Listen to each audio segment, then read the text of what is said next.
Okay, again, we look at the mythologies found within your Bible. Again, it's not too easy to miss if you saw it, but I want you to know that people used to think and really believe that the oldest book that was ever written or written down was the Bible. All the way up until the 1800s and so on, and then all of a sudden they found tablets like these in Samaria and realized that writing went back a whole lot further. Once they deciphered cuneiform, they started to realize that these stories had been said before, that they're actually in your Bible. They recognized it easily. In fact, one guy ends up pulling a eureka moment and literally overheated whenever he realized that he found the flood. But what we're looking at here is the story of creation. It's known as the Enuma Elish, and it's named after the very first paragraph or first statement, as each one was, and it's also done so in the Bible, but then that was taken back out a little bit. But some of them, even still to this day, will have it paragraphed at the top. These were, Enuma Elish was written on 7 tablets, so these were the tablets of creation. And whenever people wrote it down, they wrote it down the exact same way, and it covered one whole tablet, and tablet 2, 3, 4, 5, 6, 7. The entire tale's on that. And it was said by the Sumerians to go with their week that they had, which we still have a 7-day week. And by multiplying and so on, and 7 by 6, and this, that, and the other, by 12 months that we have also, you end up coming out with an idea of our current calendar. In fact, they believe that the world used to spend 360 days, and due to a catastrophe that had happened long ago, like the Younger Dryas event, somehow that slowed us down to where we had 365 days. But if it was perfect, it would be 360. And this is the slowing down or falling of man. But 360 is sacred to them because it's a denumeration of 6 and 60 that they have, and multipliers, which they have it on base 6 and 60 instead of 10s like we do today, although there's 10s built into it, of course. But that's where we get 360 degrees of a sphere, like our Earth is a sphere, and 360 degrees whenever you do circles, like in a skateboard and so on, and a circle contains 360 degrees. But also when you square something, it contains that same amount, so you can square a circle, inner and outer, and I guess that's sacred geometry. So what's amazing about this story here is that it's the story of creation. And in the story of creation that they have here, there are waters, and they're known as Apsu and Tiamat. Now, Apsu is the fresh waters, and Tiamat is the ocean, which they clearly recognize as different. The Sumerians were going out and into the Gulf. Yeah, they used to go all kinds of places. In fact, in a lot of the tales, they go down to Dilmun, which is down in that delta, much like you'd find people going to the delta in Egypt, but on out into the Mediterranean. These people were going out into what we call the Indian Ocean today, and going both ways. But there's a lot of famous tales where they actually go to India, which they call Maluha. But in this tale of Tiamat and Bohamut that they have one of the creation myths that have to do with dragons. That's why I've shown that before in the dragon videos, where there's Tiamat and Bohamut and they had a big catastrophe together, and then that's what ends up leaving Earth, and that it's part of it. And what are they talking about? Well, they kind of realized or said that something had smashed into the earth, and in doing so had left behind what we have today as Earth, that it's not just one planet, this was two things put together. And the fresh and salt water made this happen, and so on. So that's a pretty neat telling, because we realize that that's how we ended up getting our moon. In fact, in the story, the other story of creation that they have in some way that shows a link to the Bible and also a link to all the stars and our planets here, is there's a tale whenever they go to meet the gods. When they walk in the room, they start off at On, describing him and going around the room like a procession, like whenever you go meet the queen and all those people that are in line before the queen that you meet. And so they go to do this, but in their bravado, well, in at least one of the tales, that's one of the most famous out of it, in their bravado, one of them knocks over a drink, imparting water on Ki.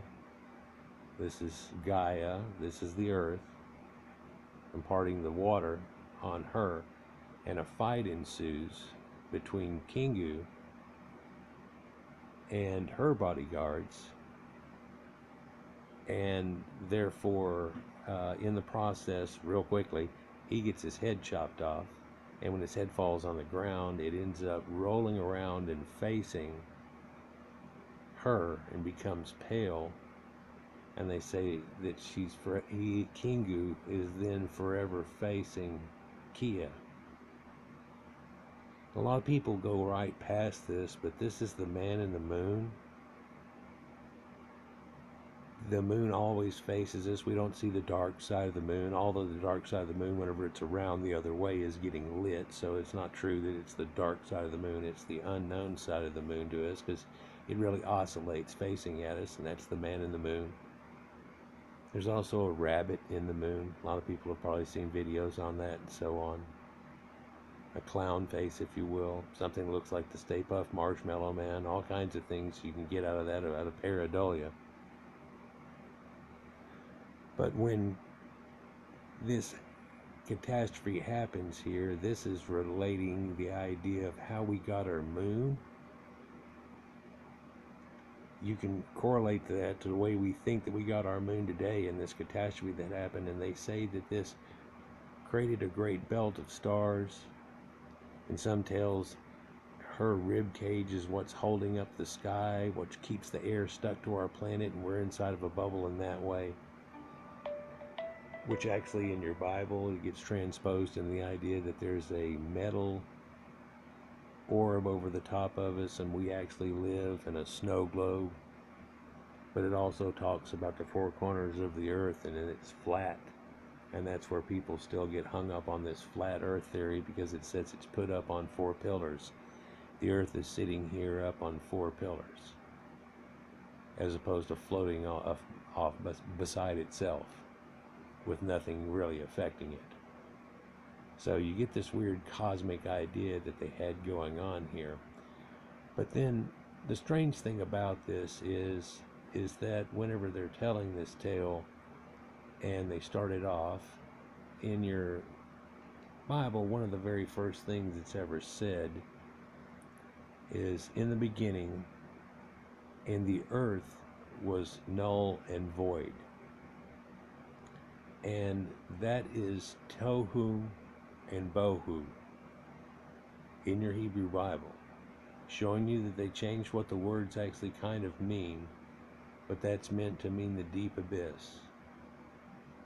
It's in your Bible, and there was darkness on the, and the God went over the face of the waters and so on, and that's of course a sexual reference. But then there's that idea of the sun coming around and let there be light, and all of these situations. And we now know that whenever the sun fired up, that created Earth, that created all the planets and everything, right? So that's the original one.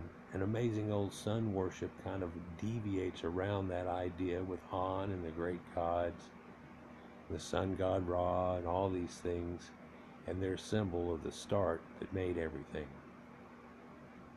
So it's almost like science, but it's before science. But really, mythology is built on science of the time. Once saw a lecture where a guy went all off into that and said a few things in real colorful ways. It really hit home on me on that idea that, oh, this was just the way people thought it all was. I mean, once we got past Newton and all these things, well, the Greeks were real important in all of this too. Or there would have probably never been a Newton, as to say, or it would have been different, wouldn't he? Everything cascades to where we are at this certain point. But whenever they say that the world was null and void in Tohu and bohu, see, Tohu is cognate to Tiamat. So there it again shows you that they had the idea going on that it was a Sumerian tale. It tells you in the first, between the Tigris and Euphrates, they're pointing out exactly where it is, people. People are like, oh, well, Abraham left. Yeah, he did. And they said also when he did, he went to worship different gods. I guess that's for a different video. But this thing was written over and over again. In fact, it was, and it kept getting written over again. See, that's the thing, is that secret knowledge societies that they had here wrote things over and over again. You can see whenever this Marduk takes over in this idea of Jupiter and then a storm god, and he's got that lightning bolt effigy inside of his hand, that's really where the Greeks got the whole idea off of it. It's the same thing. I did a whole series on storm gods and everything, and you can see it's really the same thing. And the funny thing is they trace it back to where it didn't come from any of these people, although the Sumerians were earliest. They talk about the lords of Arata and it going way back. We find now where that supposedly was apparently aligns with the people of Göbekli Tepe, and after that it's up the headwaters of the Tigris and Euphrates. So they tell you in these tablets, though, by the way, on each one goes through the series of it. And if you've ever read the Enuma Elish, maybe I'll do a whole thing on it, but it'll be a series just on reading through it and correlations.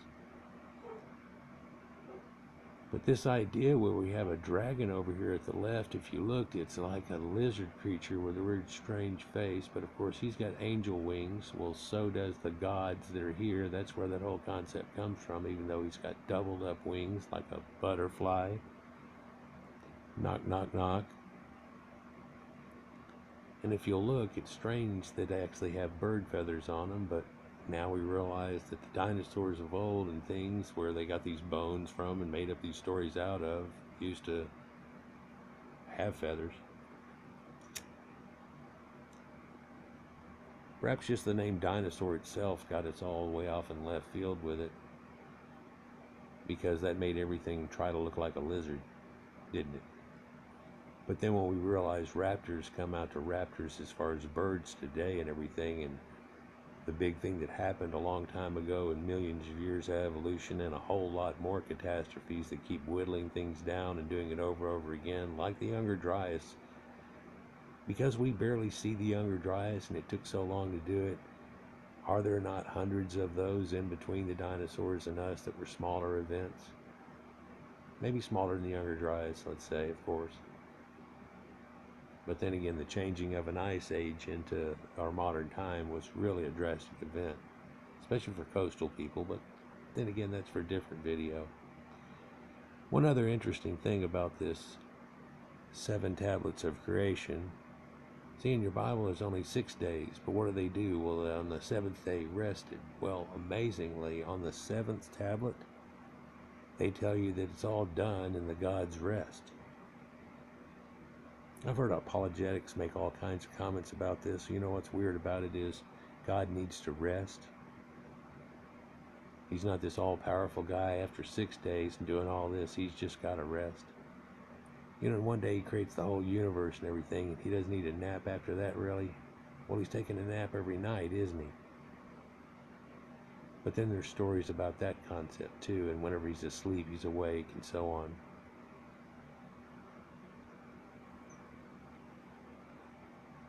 You notice that this god here that's created, looking here, he also has a sickle under his armpit. The Nernerda. It correlates to Saturn. We'll do another one that correlates and shows you a lot of things of Saturn, and hey, it'll connect Alexander the Great and how he's kind of in your Bible too, and his tale. And we'll do another one on Caesar and how really things in the Bible were pinpointing that exact moment too of his great passing. But that's for another video. Let me know what y'all think downstairs.